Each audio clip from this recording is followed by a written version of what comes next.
ഇനി പല ആളുകളും ചോദിക്കും, ഈ OBC-NCL സർട്ടിഫിക്കറ്റ് നമ്മൾ ഉണ്ടാക്കുന്ന സമയത്ത് 1-ാം തീയതിക്ക് ശേഷമുള്ള OBC-NCL സർട്ടിഫിക്കറ്റ് ഇപ്പൊ ഉണ്ടാവില്ല. അപ്പം നിങ്ങൾ ഈ ഫോം ഡൗൺലോഡ് ചെയ്യുക. ഏതാണ് ആ ഫോം എന്ന് പറയുന്നത്? Declaration by the candidate. ഇനി നമ്മളുടെ സിറ്റി, നമ്മളുടെ സ്റ്റേറ്റിൽ തന്നെ നമുക്ക് 5 സ്ഥലങ്ങളിലാണ് ചൂസ് ചെയ്യാൻ സാധിക്കുക. അപ്പൊ ഇനി മുന്നോട്ടേക്ക് അത് മാറ്റാൻ കഴിയില്ല. അപ്പൊ നിങ്ങൾ കൊടുത്ത കാറ്റഗറി 100% നിങ്ങൾ ഷുവർ ആയിക്കോണം. Hello everyone, welcome to crisper learning. നമ്മൾ ഈ വീഡിയോയിലൂടെ ഡിസ്കസ് ചെയ്യാൻ പോകുന്നത് സ്റ്റെപ്പ് ബൈ സ്റ്റെപ്പ് ആയിട്ട് എങ്ങനെ നമുക്ക് ഐസർ ആപ്റ്റിറ്റ്യൂഡ് ടെസ്റ്റിന് വേണ്ടിയിട്ടുള്ള ആപ്ലിക്കേഷൻ ചെയ്യാം എന്നുള്ളതാണ്. സോ നമുക്ക് നേരെ വീഡിയോയിലേക്ക് കിടക്കാം. അപ്പോൾ നമ്മൾ ആദ്യം അപ്ലൈ ചെയ്യാൻ വേണ്ടിയിട്ട് എത്തേണ്ട സ്ഥലം എന്ന് പറയുന്നത് iceradmission.in എന്ന് പറയുന്ന ഐസറിന്റെ ഒഫീഷ്യൽ ആയിട്ടുള്ള വെബ്സൈറ്റിലേക്കാണ്. അപ്പം www.iceradmission.in എന്ന് പറഞ്ഞ വെബ്സൈറ്റിലേക്ക് നമ്മൾ എത്തണം. അവിടെ ഹോം പേജിൽ തന്നെ നമുക്ക് ഹൈലൈറ്റ് ചെയ്ത് അപ്ലൈ നൗ IAT 2026 എന്ന് കാണാൻ പറ്റും. അതിന്റെ തൊട്ട് താഴെയായിട്ട് ഇമ്പോർട്ടൻ്റ് ആയിട്ടുള്ള ഡേറ്റുകൾ, നമ്മുടെ എക്സാമിനേഷൻ്റെയും മറ്റ് ഡേറ്റുകൾ അവിടെ കൊടുത്തിട്ടുണ്ട്. ആപ്ലിക്കേഷൻ പോർട്ടൽ ഇന്നാണ് ഓപ്പൺ ആവുന്നത്. മാർച്ച് 5-ാം തീയതിയാണ്. 13-ാം തീയതി വരെ നിങ്ങൾക്ക് അപ്ലൈ ചെയ്യാൻ സാധിക്കും. ജൂൺ 7-ാം തീയതിയാണ് നിങ്ങളുടെ പരീക്ഷ. ജൂൺ 7-ാം തീയതി തന്നെ ആൻസർ കീ റിലീസ് ചെയ്യും. മറ്റ് ഇമ്പോർട്ടൻ്റ് ആയിട്ടുള്ള ഡേറ്റും കാര്യങ്ങളും ഒക്കെ അവിടെ കൊടുത്തിട്ടുണ്ട്. അപ്പൊ നമ്മൾ അപ്ലൈ ചെയ്യാൻ പോകുന്നത് ഇപ്പം എക്സാമിന് വേണ്ടിയിട്ടുള്ള ആപ്ലിക്കേഷൻ ആണ് ചെയ്യാൻ പോകുന്നത്. സോ ഇവിടെ കൊടുത്തിട്ടുള്ളത് നമ്മുടെ ഈ വെബ്സൈറ്റ് സപ്പോർട്ട് ചെയ്യുന്ന ബ്രൗസേഴ്സ് ആണ്. അപ്പൊ ഞാൻ ഉപയോഗിക്കുന്നത് ഗൂഗിൾ ക്രോം ആണ്. അപ്പൊ എൻ്റെ സപ്പോർട്ട് ചെയ്യും. സഫാരി നമുക്ക് ഇവിടെ സപ്പോർട്ട് ചെയ്യുന്നതായിട്ട് കാണാൻ സാധിക്കില്ല. സോ ഞാൻ ഇവിടെ ക്ലോസ് ചെയ്തു. ഇനി കുറച്ച് മാൻഡേറ്ററി ആയിട്ടുള്ള ഇൻസ്ട്രക്ഷൻസ് നമ്മളോട് പറയുന്നുണ്ട്. സ്റ്റാർ മാർക്ക്ഡ് ആയിട്ടുള്ള ഭാഗങ്ങളെല്ലാം മാൻഡേറ്ററിലി നമ്മൾ ഫില്ല് ചെയ്യണം. അപ്പം ഇവിടെ പറയുന്ന ഒരു ഇമ്പോർട്ടൻ്റ് ആയിട്ടുള്ള ഒരു ഇൻസ്ട്രക്ഷൻ എന്ന് പറയുന്നത്, താഴെ നമ്മൾ കൊടുക്കേണ്ട ഡീറ്റെയിൽസ് എന്ന് പറയുന്നത് SSLC അതായത് 10th സർട്ടിഫിക്കറ്റിനെ ബേസ് ചെയ്തിട്ടാണ് എന്നും, പിന്നെ നമ്മൾ പ്രൊവൈഡ് ചെയ്യുന്ന ഫോട്ടോ ID, നമ്മളോട് ഒരു ഫോട്ടോ ID പ്രൊവൈഡ് ചെയ്യാൻ പറയും. ആ ഫോട്ടോ ID തന്നെ എക്സാമിനേഷൻ സെന്ററിലേക്ക് കൊണ്ടുപോകണം എന്നുള്ള ഒരു ഇൻസ്ട്രക്ഷൻ ആണ് ഇവിടെ പറയുന്നത്. ആൻഡ് നമ്മളുടെ പേര്, നമ്മളുടെ സർനെയിമിലൊക്കെ ഉള്ള ചെറിയ ചേഞ്ചസ്, എന്തെങ്കിലും വേരിയേഷൻ ഉണ്ട് എങ്കിൽ എക്സാമിനേഷൻ എഴുതാൻ ബുദ്ധിമുട്ടാണ് എന്നുമുള്ള ഒരു ഇൻഡിക്കേഷൻ ഇവിടെ തരുന്നുണ്ട്. സോ നമ്മൾ നിരന്തരം പറയുന്ന കാര്യമാണ്, ഇനീഷ്യൽസും എക്സ്പാൻഡ് ചെയ്തിട്ടുള്ള നെയിംസും ഒക്കെ പ്രോബ്ലം ആയി മാറാറുണ്ട്. സോ അത് വേണ്ട ഗൗരവത്തിൽ തന്നെ എടുക്കാം. അപ്പൊ നമ്മൾ ആദ്യം ചെയ്യേണ്ടത് രജിസ്റ്റർ ചെയ്യേണ്ടത്. രജിസ്റ്റർ ചെയ്യുമ്പോൾ നമ്മൾ കൊടുക്കുന്ന details can never be changed later. ആ ഒരു നോട്ടും കൂടെ ഇവിടെ പറയുന്നുണ്ട്. സോ ആദ്യം എൻ്റെ പേരാണ് ചോദിച്ചിട്ടുള്ളത്, നെയിം ഓഫ് ദ ആപ്ലിക്കന്റ്. അപ്പൊ അവിടെ നമ്മൾ പേര് കൊടുക്കുക. ഇനി ഡേറ്റ് ഓഫ് ബർത്ത് ആണ് എന്നോട് ചോദിച്ചിട്ടുള്ളത്. അപ്പം ഡേറ്റ് ഓഫ് ബർത്ത് നമ്മൾ ഇവിടെ സെലക്ട് ചെയ്ത് കൊടുക്കുക. ഞാൻ എൻ്റെ ഡേറ്റ് ഓഫ് ബർത്ത് ഇവിടെ കൊടുത്തിട്ടുണ്ട്. ഇനി ജെൻഡർ ചോദിച്ചിട്ടുണ്ട്. നിങ്ങളുടെ ജെൻഡർ കൊടുക്കുക. ഞാനിവിടെ മെയിൽ എന്ന് കൊടുത്തിട്ടുണ്ട്. മെയിൽ, ഫീമെയിൽ, തേർഡ് ജെൻഡർ എന്ന് പറഞ്ഞ 3 ഓപ്ഷൻ ആണുള്ളത്. ഇനി ഇവിടെ സിറ്റിസൺഷിപ്പ് ചോദിച്ചിട്ടുണ്ട്. ഇന്ത്യൻ സിറ്റിസൺ ഉണ്ട്, OCI അല്ലെങ്കിൽ PIO, ഫോറിൻ നാഷണൽ. അപ്പം എൻ്റെ ഇന്ത്യൻ സിറ്റിസൺ ആയതുകൊണ്ട് ഞാൻ ഇന്ത്യൻ സിറ്റിസൺ എന്ന് കൊടുക്കുകയാണ്. ഇനി മൊബൈൽ നമ്പർ ചോദിച്ചിട്ടുണ്ട്. അപ്പം ഞാൻ മൊബൈൽ നമ്പർ ഇവിടെ എൻ്റർ ചെയ്യാൻ പോവുകയാണ്. ആ മൊബൈൽ നമ്പർ ഒന്നും കൂടെ കൺഫേം ചെയ്യാൻ പോവുകയാണ്. നമ്മൾ ടൈപ്പ് ചെയ്ത നമ്പർ ഒന്നും കൂടെ അടിച്ചു കൊടുക്കുക, വേറൊന്നും വേണ്ട. ഇനി നമ്മൾ നമ്മളെ ഇമെയിൽ അഡ്രസ്സ് ടൈപ്പ് ചെയ്ത് കൊടുക്കണം. ആ ഇമെയിൽ അഡ്രസ്സ് ഒന്നും കൂടെ ടൈപ്പ് ചെയ്യണം കൺഫേം ചെയ്യാൻ വേണ്ടിയിട്ട്. അങ്ങനെ ഞാൻ മൊബൈൽ നമ്പർ അതുപോലെ തന്നെ ഇമെയിലും ടൈപ്പ് ചെയ്ത് കൊടുത്തിട്ടുണ്ട്. ഇനി ഒരു ഡിക്ലറേഷൻ ആണ് നമുക്ക് ഇവിടെ വായിക്കാൻ കഴിയുക. ഈ ഡിക്ലറേഷനിൽ പറയുന്നത്, നമ്മളിപ്പം ഇവിടെ പ്രൊവൈഡ് ചെയ്ത എല്ലാ ഡീറ്റെയിൽസും നമ്മൾ കൃത്യമായിട്ട് നമ്മളുടെ അറിവിൽ ഏറ്റവും ബെസ്റ്റ് ആയിട്ടുള്ള, നമ്മൾ തെറ്റിദ്ധരിപ്പിക്കാൻ വേണ്ടിയിട്ട് പ്രത്യേകിച്ച് ഒന്നും ചെയ്തിട്ടില്ല എന്നുള്ള ഒരു ഡിക്ലറേഷൻ ആണ്. സോ അങ്ങനെയാണ് എങ്കിൽ നിങ്ങൾ I agree എന്നുള്ള ഒരു ഓപ്ഷൻ കൊടുക്കും. അതിന്റെ താഴെ ഒരു ക്യാപ്ച നമുക്ക് കാണാൻ സാധിക്കും. അപ്പൊ ആ ക്യാപ്ച ഫില്ല് ചെയ്ത് കൊടുക്കുക. ആൻഡ് റീവേരിഫൈ എന്ന് പറയുന്ന ഓപ്ഷനിലേക്ക് നിങ്ങൾ പോവാം. അവിടെ നിങ്ങൾ എൻ്റർ ചെയ്ത ഡീറ്റെയിൽസ് ഒന്നും കൂടെ റീവേരിഫൈ ചെയ്യാനാണ് പറയുന്നത്. ഫോർ എക്സാമ്പിൾ നെയിം, നിങ്ങൾ ഇവിടെ എൻ്റർ ചെയ്ത നിങ്ങളുടെ നെയിം ഇവിടെ കാണിക്കുന്നതാണ്.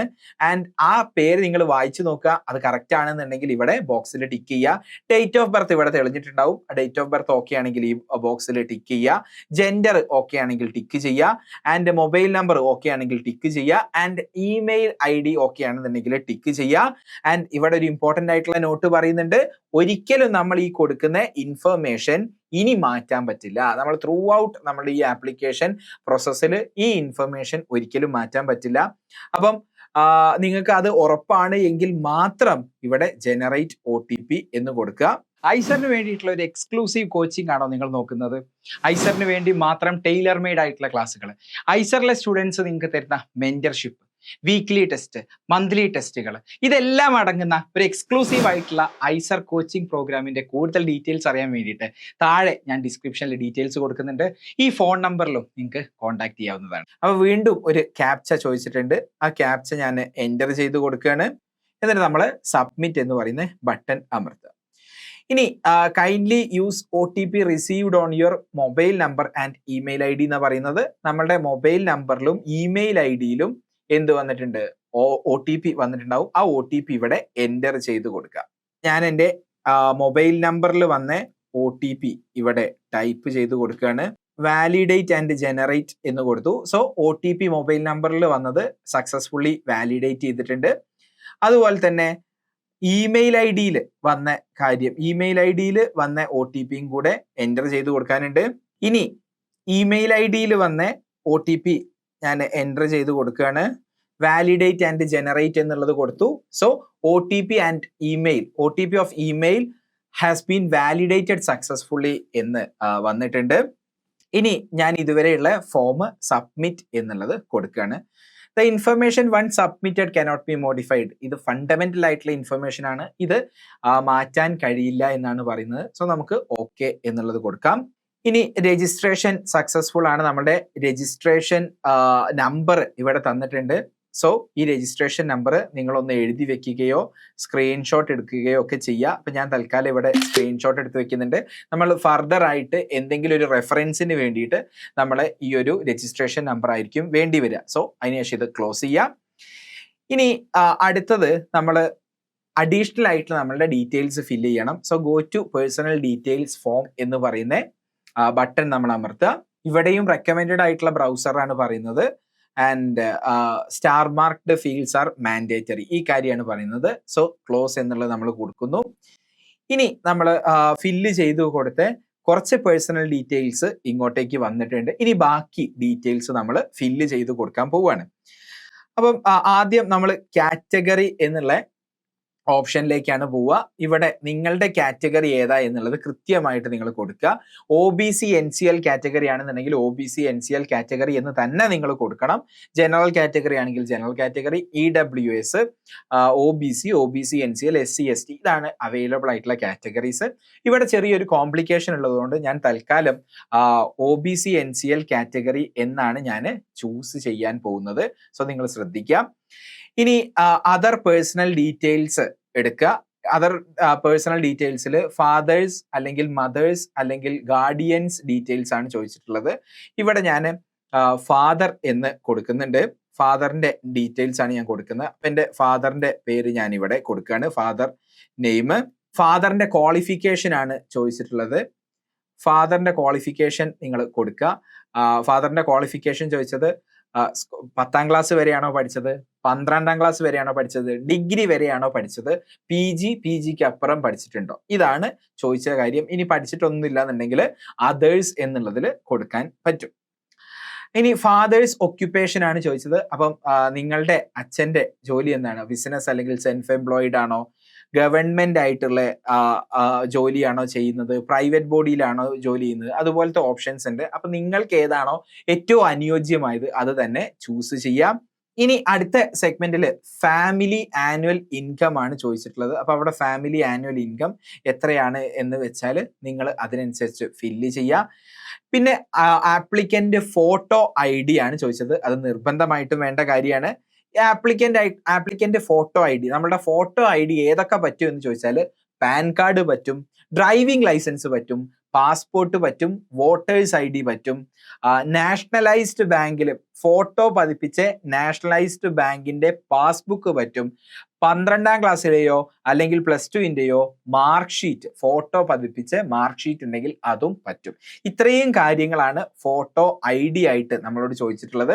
അപ്പൊ ഇതിൽ ഏതെങ്കിലും ഒരു ഫോട്ടോ ID നിങ്ങൾ സെലക്ട് ചെയ്ത് കൊടുക്കുക. ശ്രദ്ധിക്കുക, ഈ ഫോട്ടോ ID ആയിട്ട് വേണം നിങ്ങൾ എക്സാമിനേഷൻ ഹാളിൽ പോകാൻ വേണ്ടിയിട്ട്. ഫോർ എക്സാമ്പിൾ ഞാൻ ഇവിടെ ഡ്രൈവിംഗ് ലൈസൻസ് ചൂസ് ചെയ്തു എന്ന് വിചാരിക്കുക. ഈ ഡ്രൈവിംഗ് ലൈസൻസ് വെച്ചിട്ട് വേണം ഞാൻ എക്സാം എഴുതാൻ പോകാൻ. അല്ലാതെ ഡ്രൈവിംഗ് ലൈസൻസ് വെച്ചിട്ട് പിന്നെ പാൻ കാർഡും കൊണ്ടിട്ട് എക്സാം എഴുതാൻ പോയാൽ സമ്മതിക്കുന്ന കാര്യമില്ല. സോ നിങ്ങളുടെ വാട്ട് എവർ ഫോട്ടോ ID ഇവിടെ കൊടുക്കുന്നോ സെയിം ഫോട്ടോ ID അല്ലെങ്കിൽ സെയിം ID കാർഡുമായിട്ട് വേണം നിങ്ങൾ എവിടെ പോകാൻ, എക്സാം എഴുതാൻ വേണ്ടിയിട്ട് പോവാന്. അപ്പൊ ഇനി ഞാൻ ഡ്രൈവിംഗ് ലൈസൻസ് ആണ് ഇവിടെ കൊടുക്കുന്നത്. അപ്പൊ ഡ്രൈവിംഗ് ലൈസൻസിന്റെ നമ്പർ ഇവിടെ കൊടുക്കുക. അതേപോലെ പാൻ കാർഡ് ആണെങ്കിൽ പാൻ കാർഡിന്റെ നമ്പർ നിങ്ങൾക്ക് കൊടുക്കാൻ പറ്റും. പാസ്പോർട്ട് ആണെന്നുണ്ടെങ്കിൽ പാസ്പോർട്ടിന്റെ നമ്പർ കൊടുക്കാൻ പറ്റും. വോട്ടേഴ്സ് ID ആണെങ്കിൽ ഏതൊരു ഫോട്ടോ ID നിങ്ങൾ കൊടുത്തോ അതിന്റെ നമ്പർ ഇവിടെ കൊടുക്കുക. ഞാൻ തൽക്കാലം ഡ്രൈവിംഗ് ലൈസൻസ് ആണ് കൊടുക്കുന്നത്. ഡ്രൈവിംഗ് ലൈസൻസിന്റെ നമ്പർ ഞാൻ ഇവിടെ കൊടുത്തിട്ടുണ്ട്. ഇനി കാശ്മീരി മൈഗ്രൻസ്, കാശ്മീരി പണ്ഡിറ്റ് അതിൽ ഉൾപ്പെടുന്ന ആരെങ്കിലും ആണോ എന്നാണ് ചോദിക്കുന്നത്. നമ്മളെ കേരളത്തിലുള്ള ആരും അതിൽ ഉൾപ്പെടാനുള്ള സാധ്യത ഇല്ല. ഇനി പേഴ്സൺസ് വിത്ത് എനി ഡിസബിലിറ്റി, നിങ്ങൾക്ക് എന്തെങ്കിലും ഡിഫറെന്റ്ലി ഏബിൾഡ് ആണോ അല്ലെങ്കിൽ എന്തെങ്കിലും ഡിസബിലിറ്റി ഉണ്ടോ ആണ് എങ്കിൽ യെസ്, നിങ്ങളുടെ കയ്യിൽ സർട്ടിഫിക്കറ്റ് വേണം. അല്ല എങ്കിൽ നോ. ഇനി കറസ്പോണ്ടൻസ് അഡ്രസ് ആണ് ചോദിച്ചിട്ടുള്ളത്. എൻ്റെ അഡ്രസ് ആണ് ഞാൻ ഫില്ല് ചെയ്ത് കൊടുക്കേണ്ടത്. അഡ്രസ്സ് പ്രസന്റ് അഡ്രസ്സ് ആണ് ഞാൻ ഫില്ല് ചെയ്ത് കൊടുക്കാൻ പോകുന്നത്. ഇപ്പൊ താമസിക്കുന്ന സ്ഥലം, ഇവിടെ കൺട്രി ചോദിച്ചിട്ടുണ്ടായിരുന്നു. ആൻഡ് ഇനി സ്റ്റേറ്റ് ചോദിക്കുന്നുണ്ട് കേരള എന്നുള്ളത്. എൻ്റെ ജില്ല ചോദിച്ചിട്ടുണ്ട് മലപ്പുറം. ഇനി പിൻകോഡും കൂടെ നമ്മൾ എൻ്റർ ചെയ്ത് കൊടുക്കുക. ഇനി താഴെ പെർമനന്റ് അഡ്രസ് ആണ് ചോദിക്കുന്നുള്ളത്. ഈ പെർമനന്റ് അഡ്രസ്സും പ്രസന്റ് അഡ്രസ്സും സെയിം ആണ് എങ്കിൽ നിങ്ങൾ ഇവിടെ യെസ് എന്നുള്ളത് കൊടുക്കുക. അപ്പം ബൈ ഡിഫോൾട്ട് പെർമനന്റ് അഡ്രസ്സ് എന്നൊക്കെ പറഞ്ഞാൽ നമ്മുടെ ആധാർ കാർഡിലൊക്കെ ഉള്ള നമ്മുടെ സ്ഥിരം അഡ്രസ്സ് ഉണ്ടല്ലോ, അത് സെയിം ആണെന്നുണ്ടെങ്കിൽ യെസ് കൊടുക്കുന്നതുകൊണ്ട് കൂടിയിട്ട് പെർമനന്റ് അഡ്രസ്സ് ഫില്ലപ്പ് ആയിട്ട് വരുന്നത് കാണാൻ പറ്റും. അതിനുശേഷം സേവ് ആൻഡ് നെക്സ്റ്റ് എന്നുള്ളത് കൊടുക്കുക. ഇനി പ്രസന്റ് അഡ്രസ്സും പെർമനന്റ് അഡ്രസ്സും ഡിഫറെന്റ് ആണെന്നുണ്ടെങ്കിൽ നോ എന്ന് കൊടുത്തിട്ട് നിങ്ങളുടെ പെർമനന്റ് അഡ്രസ്സ് ഇതേപോലെ സെപ്പറേറ്റ് ആയിട്ട് ടൈപ്പ് ചെയ്ത് കൊടുത്താൽ മതി. താഴെ വേറെ ഒന്നുമില്ല.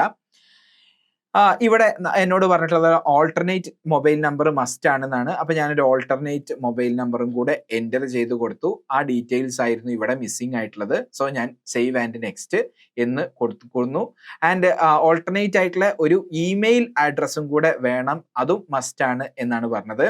അപ്പൊ ഞാൻ ഓൾട്ടർനേറ്റ് ആയിട്ടുള്ള ഒരു ഇമെയിൽ അഡ്രസ്സും ഫോൺ നമ്പറും കൂടെ കൊടുത്തു. So data saved successfully. അതിനുശേഷം നമ്മൾ ഓക്കെ എന്നുള്ളത് കൊടുക്കുന്നു. ഇനി 10ാം ക്ലാസ് അല്ലെങ്കിൽ അതിന് ഇക്വലന്റ് ആയിട്ടുള്ള ഡീറ്റെയിൽസ് ആണ് ചോദിച്ചത്. So year of passing of 10th or equivalent ആയിട്ടുള്ള ഇക്വലന്റ് ആയിട്ടുള്ള കാലഘട്ടത്തിൽ അല്ലെങ്കിൽ ക്ലാസ്സിൽ നിങ്ങൾ ഏത് വർഷമാണ് പാസ്സായത്, 10ാം ക്ലാസ് പാസ്സായ വർഷമാണ് ചോദിക്കുന്നത്. 10ാം ക്ലാസ് പാസ്സായ വർഷം എന്ന് പറയുമ്പം ഞാൻ ഇവിടെ നിങ്ങളുടെ ഇയർ സെലക്ട് ചെയ്ത് കൊടുക്കുക. ഏത് ബോർഡാണ് നിങ്ങൾ കഴിഞ്ഞത്, CBSE ആണെങ്കിൽ CBSE ബോർഡ്, ആൻഡ് ICSE ആണെന്നുണ്ടെങ്കിൽ ICSE ബോർഡ്. ഇനി കേരള ബോർഡിലാണ് നമ്മൾ പഠിച്ചത് എങ്കിൽ Kerala board of public examination എന്ന് ടൈപ്പ് ചെയ്ത് കൊടുക്കുക. അതാണ് നമ്മുടെ കേരള ബോർഡ്. ഇനി ക്ലാസ് 12 അല്ലെങ്കിൽ ഇക്വലന്റ് ആയിട്ടുള്ള ക്ലാസിന്റെ ഡീറ്റെയിൽസ് ആണ് ചോദിച്ചത്. Year of passing class 12th എത്രയാണ് എന്നാണ് നിങ്ങളോട് ചോദിച്ചിട്ടുള്ളത്. സോ 2025 പാസ്സായി എന്നാണ് ഞാൻ ഇവിടെ കൊടുക്കുന്നത്. നിങ്ങൾ എന്താണോ അതിനനുസരിച്ച് കൃത്യമായിട്ട് കൊടുക്കുക. ഇനി അതിനുശേഷം 12ാം ക്ലാസ്സിൽ നമ്മളെ ക്ലാസ് 12ന്റെ റോൾ നമ്പർ അല്ലെങ്കിൽ നമ്മളെ എക്സാമിനേഷൻ സർട്ടിഫിക്കറ്റിലുള്ള നമ്പർ അതിവിടെ ടൈപ്പ് ചെയ്ത് കൊടുക്കുക.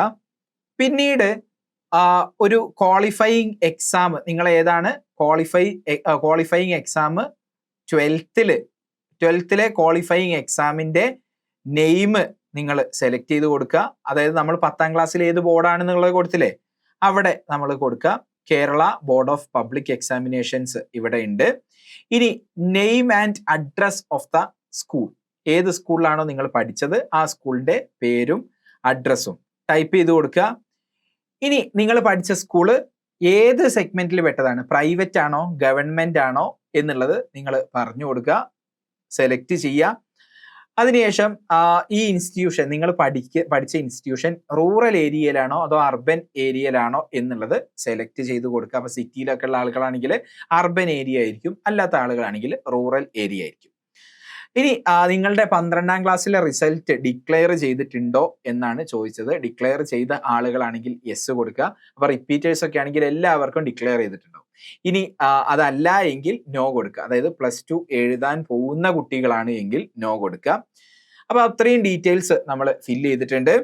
അപ്പോൾ ഇനി നമ്മൾ ഫില്ല് ചെയ്യേണ്ടത് നമുക്ക് +2 കിട്ടിയ മാർക്കാണ്. അപ്പൊ നമ്മൾ ആദ്യം സബ്ജക്റ്റ് സെലക്ട് ചെയ്യാം. ഫിസിക്സ് സബ്ജക്റ്റ് നിങ്ങൾക്ക് എത്ര മാർക്കാണ് +2 കിട്ടിയത് എന്നുള്ളത് നിങ്ങൾ ടൈപ്പ് ചെയ്ത് കൊടുക്കുക.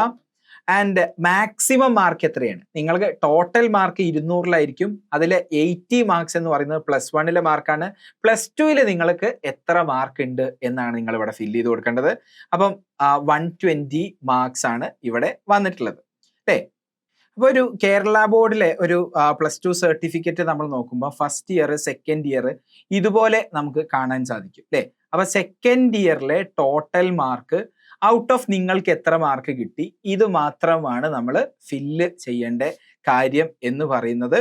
അപ്പോൾ സെക്കൻഡ് ഇയറിൽ കിട്ടിയ മാർക്ക് നിങ്ങൾ നോക്കുക, അതിനുശേഷം നിങ്ങൾ ഫില്ല് ചെയ്യാം. ഇനി രണ്ടാമത്തെ സബ്ജക്റ്റ് കെമിസ്ട്രി ഞാൻ ചൂസ് ചെയ്തു. മാർക്ക് ഒബ്റ്റൈൻഡ് എന്ന് പറയുന്നത് ഞാൻ കൊടുത്തു, ടോട്ടൽ മാർക്ക്. ഇനി നമ്മൾ പഠിച്ച അഡീഷണൽ സബ്ജക്റ്റും കൂടെ, ഇപ്പൊ ഫിസിക്സ്, കെമിസ്ട്രി, മാത്സ്, ബയോളജി ഈ 4 സയൻസ് സബ്ജക്റ്റ് ഞാൻ ചൂസ് ചെയ്തു. ഇനി നിങ്ങൾ ഏതാണോ +2 പഠിച്ചത് ആ സബ്ജക്റ്റും കൂടെ ചൂസ് ചെയ്യുക. ഞാൻ അഡീഷണൽ ആയിട്ട് 2 ലാംഗ്വേജും കൂടിയാണ് പഠിച്ചത്, മലയാളവും ഇംഗ്ലീഷും പഠിച്ചത്. അപ്പൊ ഞാൻ അതവിടെ ചൂസ് ചെയ്യാണ്. ഇവിടെ അതേഴ്സ് എന്ന് കൊടുക്കുന്നു. Name of the subject Malayalam എന്ന് ഞാൻ കൊടുത്തു. മാർക്ക് ഒബ്റ്റൈൻഡ് എന്ന് പറയുന്നത് ഞാൻ 110 മാർക്ക് കൊടുത്തു. 120 മാർക്സിലായിരുന്നു എക്സാം. ഇനി അടുത്ത അതർ സബ്ജക്റ്റ് വീണ്ടും കൊടുക്കുകയാണ്. അതർ സബ്ജക്റ്റ് എന്ന് പറയുന്നത് ഞാൻ പഠിച്ചത് ഇംഗ്ലീഷ് ആണ്. ഇംഗ്ലീഷിൽ എനിക്ക് 105 മാർക്ക് എന്ന് കൊടുക്കുകയാണ് ഔട്ട് ഓഫ് 120. ഇപ്പൊ നമ്മൾ കംപ്ലീറ്റ് +2 കിട്ടിയ, ഗ്രാൻഡ് ടോട്ടൽ അല്ല, +2 മാത്രം കിട്ടിയ മാർക്ക് കൃത്യമായിട്ട് അപ്ലോഡ് ചെയ്ത് കൊടുത്തിട്ടുണ്ട്. അപ്പം അതിന് ഇക്വലന്റ് ആയിട്ടുള്ള എത്ര പെർസെൻറ്റേജ് ആണ് നമുക്ക് കിട്ടിയത് എന്നുള്ളത് ഇവിടെ കാൽക്കുലേറ്റ് ചെയ്തിട്ടുണ്ട്. സോ 720 മാർക്കിൽ ആണ് ടോട്ടൽ വന്നത്. 720 ടോട്ടൽ നമുക്ക് എത്ര വന്നിട്ടുണ്ട്? ടോട്ടൽ 671 മാർക്ക് വന്നിട്ടുണ്ട്. അതിന്റെ അർത്ഥം 93.19% മാർക്കാണ് +2 എനിക്ക് ഉള്ളത് എന്നാണ്. ഓക്കെ, അപ്പൊ ടോട്ടൽ മാർക്ക് നമുക്ക് കിട്ടിയ mark divided by total mark into 100 ആണ് ഇവിടെ ചെയ്തത്. അതാണ് ഫോർമുല. അത് വലിയ കാര്യമൊന്നുമില്ല. ഇനി മാത്സ് നിർബന്ധമാണോ എന്ന് ചോദിച്ചാൽ, ഐസറിൽ പഠിക്കുന്ന യാതൊരു BSMS ഡ്യുവൽ ഡിഗ്രി കോഴ്സിന് എന്താവശ്യമല്ല, ഈ മാത്സ് നിർബന്ധമുള്ള കാര്യമല്ല. പക്ഷേ maths is mandatory for 4 years BS in Economic Science, 4 year BTech at IISER Bhopal. IISER ഭോപ്പാലുള്ള എക്കണോമിക് സയൻസിനും BTechനും മാത്സ് നിർബന്ധമാണ്. അതുപോലെ തന്നെ BTech at IISER BS in economic and statistical science at IISER Tirupati, ഈ കോഴ്സിന് മാത്സ് ആവശ്യമാണ്. And 5 year BSMS dual degree in computational and data science at IISER Kolkata. ഈ 4 കോഴ്സുകൾ നമ്മൾ എടുക്കാൻ +2 മാത്സ് പഠിച്ചിട്ടുണ്ടായിരിക്കണം, അതാണ് പറയുന്നത്. So did you have mathematics as A subject in class 12? അപ്പൊ നിങ്ങൾ 12ാം ക്ലാസ്സിൽ മാത്സ് പഠിച്ചിട്ടുണ്ടോ എന്നാണ് ചോദ്യം. യെസ് എന്ന് കൊടുക്കുക. റിസൾട്ട് ഓഫ് മാത്സിന്റെ സബ്ജക്ട്, അതിന്റെ റിസൾട്ട് പബ്ലിഷ് ചെയ്തിട്ടുണ്ടോ? റിസൾട്ട് പബ്ലിഷ് ചെയ്തിട്ടുണ്ടെങ്കിൽ റിസൾട്ട് ഡിക്ലെയർഡ്, അല്ലെങ്കിൽ നിങ്ങൾ എന്ത് പറയാം, എഴുതാൻ, അല്ലെങ്കിൽ നിങ്ങൾക്ക് അവൈറ്റിംഗ് ആണ് എന്നുള്ളത് പറയുക. അപ്പൊ എത്ര മാർക്കാണ് നിങ്ങൾക്ക് മാത്സിനുള്ളത് എന്നാണ് ചോദിച്ചത്. മാത്സിന്റെ മാർക്ക് നിങ്ങൾ ടൈപ്പ് ചെയ്ത് കൊടുക്കുക, മാത്സിന്റെ പെർസെൻറ്റേജ്. അതിനുശേഷം സേവ് ആൻഡ് നെക്സ്റ്റ്. അപ്പൊ ഇവിടെ പെർസെൻറ്റേജ് ആണ് ടൈപ്പ് ചെയ്ത് കൊടുക്കേണ്ടത്. Then we will go to save and next. So data saved successfully എന്നാണ് ഇവിടെ വന്നത്. ഇനി അടുത്തത് ഡോക്യുമെന്റ്സ് അപ്ലോഡ് ചെയ്യാൻ വേണ്ടിയിട്ടുള്ളതാണ്.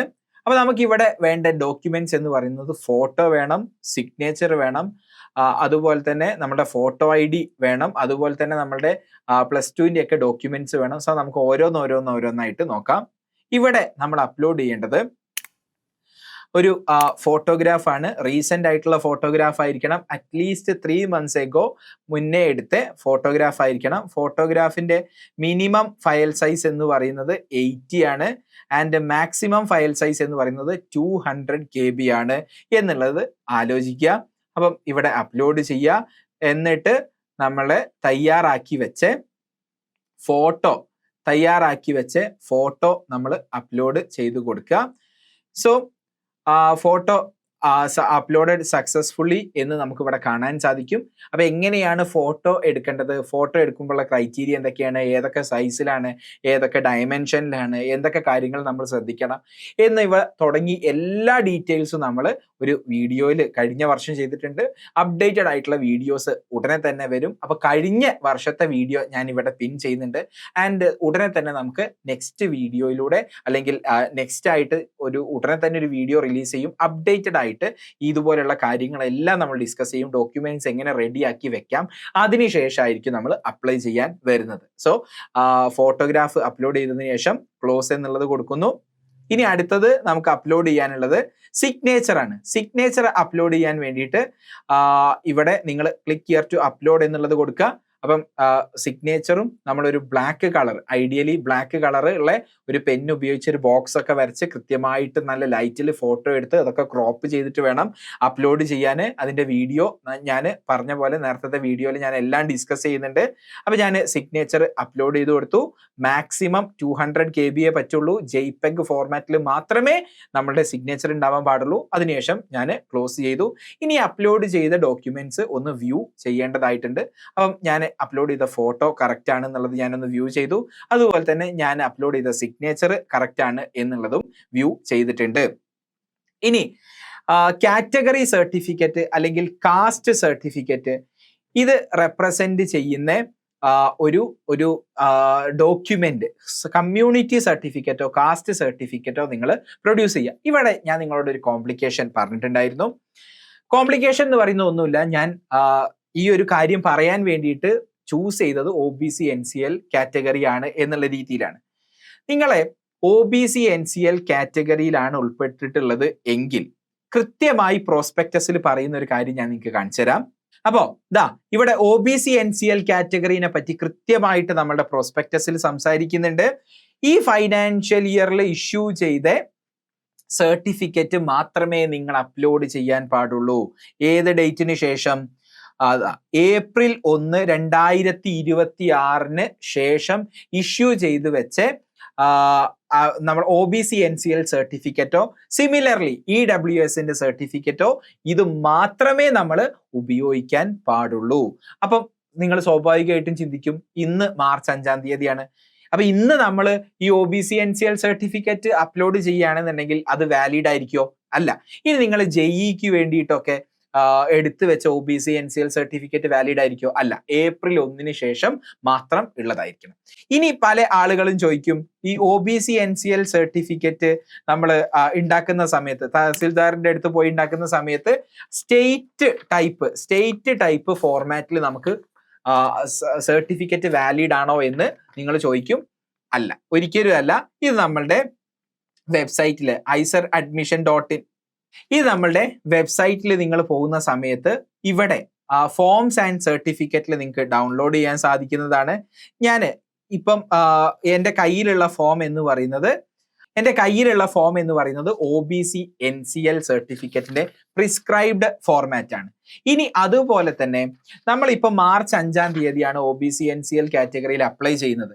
പക്ഷെ നമ്മളുടെ കയ്യിൽ April 1-ാം തീയതിക്ക് ശേഷമുള്ള 1-ാം തീയതിക്ക് ശേഷമുള്ള OBC NCL സർട്ടിഫിക്കറ്റ് ഇപ്പൊ ഉണ്ടാവില്ല.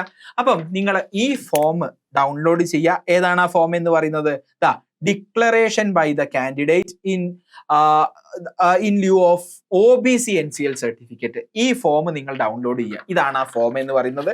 ഇവിടെ നിങ്ങൾ കംപ്ലീറ്റ് ആയിട്ട് ഫില്ല് ചെയ്യുക. ഇവിടെ നിങ്ങൾ എന്താണ് ഡിക്ലറേഷനിൽ പറയുന്നത്? നിങ്ങൾ ഈ പറഞ്ഞ, അതായത് എക്സാമിന് വേണ്ട OBC NCL സർട്ടിഫിക്കറ്റ്, ആ ഡേറ്റിനുള്ള OBC NCL സർട്ടിഫിക്കറ്റ് എൻ്റെ കയ്യിലില്ല. കയ്യിൽ ഉണ്ടാവുന്ന പക്ഷം ഞാൻ അത് മാറ്റി അപ്ലോഡ് ചെയ്യാം, പുതിയത് തന്നെ April 1 ശേഷമുള്ളത് അപ്ലോഡ് ചെയ്യാം എന്നാണ് പറയുന്നത്. ഇത് സൈൻ ചെയ്യുക, മൊബൈൽ നമ്പർ എഴുതുക, നിങ്ങളുടെ പേര് എഴുതുക, അഡ്രസ്സ് എഴുതുക, ഇവിടെ ഫോട്ടോ പതിപ്പിക്കുക, എന്നിട്ട് നിങ്ങളും നിങ്ങളുടെ ഗാർഡിയനും സൈൻ ചെയ്തിട്ട് ഈ സാധനം വേണം നിങ്ങൾ കമ്മ്യൂണിറ്റി സർട്ടിഫിക്കറ്റിന് പകരമായിട്ട് ഇവിടെ അപ്ലോഡ് ചെയ്യാൻ വേണ്ടിയിട്ട്. ഓക്കെ, ഇനി എന്നാണ് നമ്മൾ അപ്പൊ ഈ ഒരു ഡിക്ലറേഷൻ ഫോം നമ്മൾ അപ്ലോഡ് ചെയ്തു, ഇനി എന്നാണ് ഇത് മാറ്റി അപ്ലോഡ് ചെയ്യുക? അപ്പം നമ്മൾ ഇന്ന് തൽക്കാലം ഈ അപ്ലിക്കേഷൻ അതായത് ഈ ഡിക്ലറേഷൻ ഫോം സൈൻ ചെയ്തിട്ട് ഇത് ഫോട്ടോ എടുത്തതിന് ശേഷം നമ്മൾ അപ്ലോഡ് ചെയ്യുന്നു. എന്നിട്ട് നമ്മളെ പ്രോസ്പെക്ടസിൽ പറയുന്ന കാര്യം എന്താന്നുള്ളത് ഒന്നും കൂടെ ശ്രദ്ധിക്കുക. പ്രോസ്പെക്ടസിൽ കൃത്യമായിട്ട് പറയുന്നുണ്ട്. അതിനുശേഷം ഉള്ള ഡേറ്റുകൾ നമുക്കൊന്ന് നോക്കാം. നമ്മൾ ഡേറ്റുകൾ നോക്കുകയാണെന്നുണ്ടെങ്കിൽ March 5 ആപ്ലിക്കേഷൻ പോർട്ടൽ ഓപ്പൺ ആവുന്നു എന്ന് പറയുന്നൊക്കെ ഡേറ്റില് ഈ ഡേറ്റ് നിങ്ങൾ നോക്കുക. Window for selective information or document upload in application form. നമ്മൾ ഇപ്പൊ ഡിക്ലറേഷൻ ഫോം ആണ് സബ്മിറ്റ് ചെയ്യുന്നത് എങ്കിൽ ഇത് മാറ്റി April 1 ശേഷമുള്ള ഒറിജിനൽ OBC NCL സർട്ടിഫിക്കറ്റ് നിങ്ങൾക്ക് June 13 തൊട്ട് June 21 വരെയുള്ള വിൻഡോയിൽ അപ്ലോഡ് ചെയ്യാം. അപ്പൊ ഇന്ന് തന്നെ OBC NCL കാറ്റഗറിയിലുള്ള സ്റ്റുഡൻസിന് അപ്ലൈ ചെയ്യാൻ സാധിക്കും. ഈ ഡിക്ലറേഷൻ ഫോം ആണ് ഇന്ന് നിങ്ങൾ അപ്ലോഡ് ചെയ്യേണ്ടത് എന്ന് പറയാൻ വേണ്ടിയിട്ടാണ് ഞാൻ നിങ്ങളുടെ അടുത്ത് ഈ കാര്യം പറഞ്ഞത്. സോ നമുക്ക് ആപ്ലിക്കേഷനിലേക്ക് തിരിച്ചു വരികയാണെന്നുണ്ടെങ്കിൽ യെസ്, നിങ്ങളുടെ കാസ്റ്റ് സർട്ടിഫിക്കറ്റ് നിങ്ങൾ അപ്ലോഡ് ചെയ്യുക. ഈ പറഞ്ഞ കാര്യം ഇവിടെ പറയുന്നുണ്ട്. OBC NCL EWS certificate should have been issued after April 1. തെറ്റിക്കരുത്. April 1 ശേഷമുള്ളത് മാത്രമേ അപ്ലോഡ് ചെയ്യാവൂ. നിങ്ങൾ ഇതിന്റെ മുന്നേ JEE എടുത്തത് വാലിഡ് അല്ല, ഇൻവാലിഡ് ആണ്. Okay, yes. ഇനി if the supporting documents for OBC NCL or EWS are not available now, നിങ്ങളുടെ കയ്യിൽ ഇല്ല എങ്കിൽ സ്വാഭാവികമായിട്ടും ഉണ്ടാവില്ലല്ലോ, കാരണം April 1 ആയിട്ടില്ല അല്ലേ. You can instead upload a signed declaration form. The declaration form can be downloaded from here. അല്ലേ, fill up the form, sign it, scan it and upload it. The scanned copy of the actual certificates must be uploaded on or before 21st of June എന്നാണ് പറയുന്നത്. ഈ 21 June 21 നിങ്ങൾ അത് upload ചെയ്തില്ല എന്ന് വിചാരിക്കുക. അപ്പൊ എന്താ സംഭവിക്കുക? പ്രത്യേകിച്ച് ഒന്നും സംഭവിക്കില്ല. നമുക്ക് റിസർവേഷൻ കിട്ടൂല, ജനറൽ കാറ്റഗറിയിലായിരിക്കും നമ്മൾ ഉൾപ്പെടുത്താൻ പോകുന്നത്. ക്ലിയർ ആയിട്ട് ആ കാര്യം മനസ്സിലാക്കുക. അതിനുശേഷം നിങ്ങൾ നിങ്ങളുടെ കാറ്റഗറി സർട്ടിഫിക്കറ്റ് ഈ പകരം എന്താ നമ്മൾ അപ്ലോഡ് ചെയ്യാൻ പോകുന്നത്? ഈ പറയുന്ന ഡിക്ലറേഷൻ ഫോം ആണ് ഇവിടെ അപ്ലോഡ് ചെയ്യേണ്ടത് എന്നുള്ളത് നിങ്ങൾ മനസ്സിലാക്കുക. അപ്പൊ ഞാൻ തൽക്കാലം ഇവിടെ ഡിക്ലറേഷൻ സർട്ടിഫിക്കറ്റ് എന്നുള്ള രീതിയിൽ ഇവിടെ അപ്ലോഡ് ചെയ്യുന്നുണ്ട്. അതിനുശേഷം ഞാൻ ക്ലോസ് എന്നുള്ളത് കൊടുക്കുന്നു. ഓക്കെ, ഇനി അപ്പൊ ഇവിടെ നിങ്ങൾ ചെയ്യേണ്ടത് ഈ ഡിക്ലറേഷൻ ഫോം ആണ് അപ്ലോഡ് ചെയ്യേണ്ടത്. എന്നിട്ട് നിങ്ങൾ അത് വ്യൂ ചെയ്യുക. വ്യൂ ചെയ്തതിനു ശേഷം അത് കൃത്യമായിട്ട് തന്നെയല്ലേ ചെയ്തത് എന്നുള്ളത് ഉറപ്പിക്കുക. ഓക്കെ, പിന്നീട് upload a copy of photo, അതായത് photo identity proof, driving licence. You will need to produce original document at the time of admission. ഇവിടെ നിങ്ങൾ ഫോട്ടോ ID ആണ് അപ്ലോഡ് ചെയ്യേണ്ടത്. അപ്പൊ നമ്മൾ കൊടുത്ത ഫോട്ടോ ID ഏതായിരുന്നു? ഞാൻ കൊടുത്തത് ഡ്രൈവിംഗ് ലൈസൻസ് ആയിരുന്നു. അപ്പൊ ഞാൻ ഇവിടെ എൻ്റെ ഡ്രൈവിംഗ് ലൈസൻസ് ആണ് അപ്ലോഡ് ചെയ്ത് കൊടുക്കുന്നത്. ഡ്രോപ്പ് ഫയൽ എന്നുള്ളത് കൊടുത്ത് എൻ്റെ ഡ്രൈവിംഗ് ലൈസൻസ് ഞാൻ അപ്ലൈ ചെയ്ത് കൊടുക്കുകയാണ്. So file has been successfully uploaded. അതൊന്ന് നിങ്ങൾ വ്യൂ എന്ന് കൊടുത്തതിന് ശേഷം ഉറപ്പ് വരുത്തുക നിങ്ങൾ കൊടുത്തത് ഡ്രൈവിംഗ് ലൈസൻസ് തന്നെയല്ലേ, അല്ലെങ്കിൽ നിങ്ങൾ പറഞ്ഞ സർട്ടിഫിക്കറ്റ് തന്നെയല്ലേ എന്നുള്ളതൊന്ന് ഉറപ്പ് വരുത്തുക. അതിനുശേഷം പ്ലസ് 10ാം ക്ലാസ്സിന്റെ മാർക്ക് ഷീറ്റ് ആണ് അപ്ലോഡ് ചെയ്യാൻ പറയുന്നത്. അപ്പൊ നിങ്ങളുടെ മാർക്ക് ഷീറ്റ് അപ്ലോഡ് ചെയ്യുക. അതിൻ്റെ എല്ലാം സൈസ് കൃത്യമായിട്ട് ഇവിടെ പറയുന്നുണ്ട്. 100 KB to 1 MB വരെയുള്ള സൈസ് മാത്രമേ ചെയ്യാൻ പറ്റുള്ളൂ. അപ്പൊ അതെങ്ങനെ ചെയ്യാന്നുള്ളതിന്റെ വീഡിയോ ഞാൻ ഓൾറെഡി മെൻഷൻ ചെയ്തു, കൃത്യമായിട്ട് ചെയ്തിട്ടുണ്ട്. അത് കണ്ടതിന് ശേഷം മാത്രം നിങ്ങൾ ഈ ഡോക്യുമെന്റ്സ് എല്ലാം അടിപൊളിയാക്കി വെച്ചതിന് ശേഷം മാത്രമാണ് നമ്മൾ എന്ത് ചെയ്യേണ്ടത്, ഇതെല്ലാം ചെയ്ത് സ്റ്റാർട്ട് ചെയ്യേണ്ടത്. അപ്പം ചെയ്തതിൽ തെറ്റൊന്നും ഇല്ലല്ലോ എന്ന് അറിയാൻ വേണ്ടിയിട്ട് നിങ്ങൾ ജസ്റ്റ് ഈ പറഞ്ഞ ഒന്ന് ഓപ്പൺ ആക്കി നോക്കുക, വ്യൂ എന്നുള്ളത് കൊടുക്കുക. അതിനുശേഷം ഫൈനലി ചോദിക്കുന്നത് നമ്മുടെ +2 ഇക്വലന്റ് ആയിട്ടുള്ള അല്ലെങ്കിൽ +2 മാർക്ക് ഷീറ്റ് ആണ്. അതും നമ്മൾ അപ്ലോഡ് ചെയ്ത് കൊടുക്കുക. 100 KB to 1 MB ആണ് മാക്സിമം സൈസ് എന്ന് പറയുന്നത്. സോ +2ന്റെ ഡോക്യുമെന്റും കൂടെ ഞാൻ അപ്ലോഡ് ചെയ്തു. അതിനുശേഷം ഞാൻ ക്ലോസ് ചെയ്തു. ഫൈനലി അതും കൂടെ നമ്മൾ വ്യൂ ചെയ്യുക. അപ്പം +2ന്റെ സർട്ടിഫിക്കറ്റ് ഞാൻ എൻ്റെത് തന്നെയല്ലേ എന്നുള്ളത് ഉറപ്പിച്ചു. ഞാൻ അപ്ലോഡ് ചെയ്തത് ശരിയല്ലേ എന്നുള്ളത് ഉറപ്പിച്ചു. അതിനുശേഷം നമ്മൾ താഴത്തേക്ക് വരികയാണ് ചെയ്യുന്നത്. ഇനിയാണ് നമ്മൾ എക്സാം സിറ്റി പ്രിഫറൻസ് കൊടുക്കേണ്ടത്. അപ്പൊ നമുക്കറിയാം ഐസറിന്റെ എക്സാം നടക്കുന്നത് ജൂൺ 7-ാം തീയതിയാണ്. ജൂൺ 6-ാം തീയതിയാണ് നൈസറിന്റെ നെക്സ്റ്റ് എക്സാം നടക്കുന്നത്. അപ്പൊ നിങ്ങൾ മിക്കവാറും ആളുകളൊക്കെ നെക്സ്റ്റ് എക്സാം എഴുതുന്ന ആളുകളായിരിക്കും അല്ലെ. അപ്പൊ നെക്സ്റ്റ് എക്സാമിന് എവിടെയാണോ നിങ്ങൾ പ്രിഫറൻസ് കൊടുത്തത്, വീടിന്റെ അടുത്തൊക്കെയാണെന്നുണ്ടെങ്കിൽ ആ ഒരു ഏരിയയിൽ തന്നെ നിങ്ങളുടെ ഫസ്റ്റ് പ്രിഫറൻസുകളെല്ലാം കൊടുക്കാൻ നോക്കുക. സോ ദാറ്റ് ഒരേ സിറ്റിയിൽ തന്നെ വീടിന്റെ അടുത്ത് തന്നെ നമുക്ക് എക്സാം കിട്ടുന്നത് എങ്കിൽ ജൂൺ 6-ഉം 7-നും നൈസറിന്റെ എക്സാമും ഐസറിന്റെ എക്സാമും എഴുതുന്നതിൽ നമുക്ക് വേറെ ബുദ്ധിമുട്ടുകളൊന്നും ഉണ്ടായിരിക്കില്ല. വളരെ സിമ്പിൾ ആയിട്ടുള്ള ലോജിക്കാണ് ഞാൻ പറഞ്ഞത്. അപ്പം നിങ്ങൾ എന്ത് ചെയ്യുക, നിങ്ങൾ താഴത്തേക്ക് വരിക, എക്സാം സിറ്റി പ്രിഫറൻസ് കൊടുക്കുക. അപ്പൊ നമുക്കിവിടെ 8 സെന്റേഴ്സ് നമുക്ക് കൊടുക്കാൻ സാധിക്കും. ഇനി നമ്മളുടെ സിറ്റി, നമ്മളുടെ സ്റ്റേറ്റിൽ തന്നെ നമുക്ക് 5 സ്ഥലങ്ങളിലാണ് ചൂസ് ചെയ്യാൻ സാധിക്കുക. അപ്പം ആദ്യത്തെ പ്രിഫറൻസ് സ്റ്റേറ്റ് നമ്മൾ കൊടുക്കുന്നു. അപ്പം ഒബ്വിയസ്ലി കേരളയാണ്.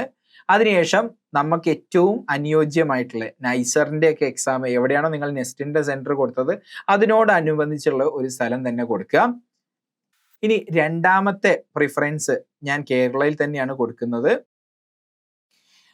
ഇനി പ്രിഫേർഡ് സ്റ്റേറ്റ്, ഇനി നമുക്ക് ഇവിടെ കേരള, യെസ്, നമ്മളുടെ ഒരു സിംഗിൾ സ്റ്റേറ്റിൽ 5 സെന്റർ മാത്രമേ നമുക്ക് കൊടുക്കാൻ സാധിക്കുള്ളൂ. ഇനി 6ാമത്തെ സ്റ്റേറ്റ് നമ്മൾ വേറെ ഏതെങ്കിലും കൊടുക്കേണ്ടി വരും. സോ ഞാൻ കർണാടക കൊടുത്തു. പ്രിഫേർഡ് സിറ്റി എന്ന് പറയുന്നത് ബാംഗ്ലൂർ കൊടുത്തു. അതുപോലെ ഞാൻ തമിഴ്നാട് കൊടുത്തു. പ്രിഫേർഡ് സിറ്റി എന്ന് പറയുന്നത്. സോ ഇനി നെക്സ്റ്റ് എന്ന് പറയുന്നത് പേയ്മെന്റ് ഡീറ്റെയിൽസ് ആണ്. നമുക്കറിയാം ആപ്ലിക്കേഷൻ ഫീ എന്ന് പറയുന്നത് 2000 രൂപയാണ്.